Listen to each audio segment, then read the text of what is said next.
ধারণা করা হয় গাছটি শত বছরেরও বেশি সময় পুরানো এবং ব্রিটিশ আমল থেকেই দাঁড়িয়ে আছে। অনেকেই বলেন রাতের বেলা এর আশেপাশে অদ্ভুত শব্দ শোনা যায় বা ছায়ামূর্তির উপস্থিতি টের পাওয়া যায়। কেউ কেউ বিশ্বাস করেন মুক্তিযুদ্ধের সময় এখানে লাশ ফেলা হয়েছিল, যার কারণে জায়গাটিতে এক ধরনের অস্বাভাবিক অনুভূতি কাজ করে।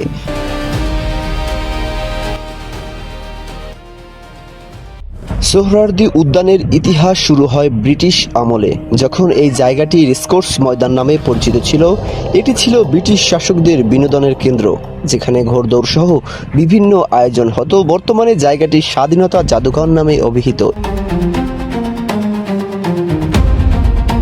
এবং তৎকালীন সময়ে এই রেসকোর্স ময়দানে অভিজাতদের সমাগম ঘটত।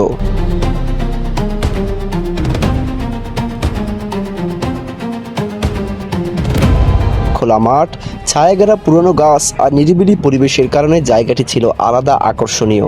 ব্রিটিশদের বিদায়ের পর পাকিস্তান আমলেও এটি গুরুত্বপূর্ণ রাজনৈতিক সমাবেশ স্থলে পরিণত হয়, যেখানে ধীরে ধীরে বাঙালির অধিকার আদায়ের আন্দোলনের কেন্দ্র গড়ে ওঠে। 1971 সালের এই ময়দানই হয়ে ওঠে বাংলাদেশের ইতিহাসের সবচেয়ে গুরুত্বপূর্ণ ঘটনার সাক্ষী।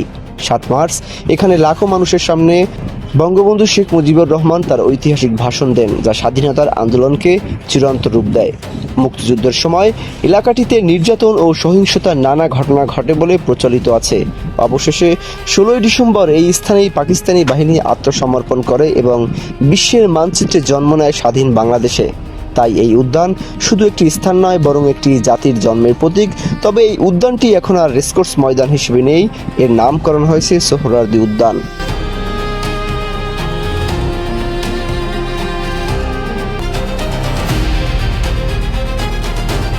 তবে উদ্যানটি বিভিন্ন গাছপালায় বিভক্ত হয়ে গিয়েছে বিধায় মাঠটিকে একটি মাঠে সাদৃশ্যর মতো দেখা যায় না। এই উদ্যানের ভিতরে থাকা পুরানো বড় গাছটি ঘিরে রয়েছে নানা রহস্য ও লোককথা।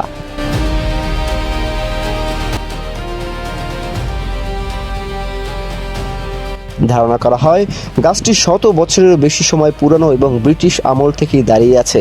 অনেকেই বলেন রাতের বেলা এর আশেপাশে অদ্ভুত শব্দ শোনা যায় বা ছায়ামূর্তির উপস্থিতি টের পাওয়া যায়। কেউ কেউ বিশ্বাস করেন মুক্তিযুদ্ধের সময় এখানে লাশ ফেলা হয়েছিল, যার কারণে জায়গাটিতে এক ধরনের অস্বাভাবিক অনুভূতি কাজ করে।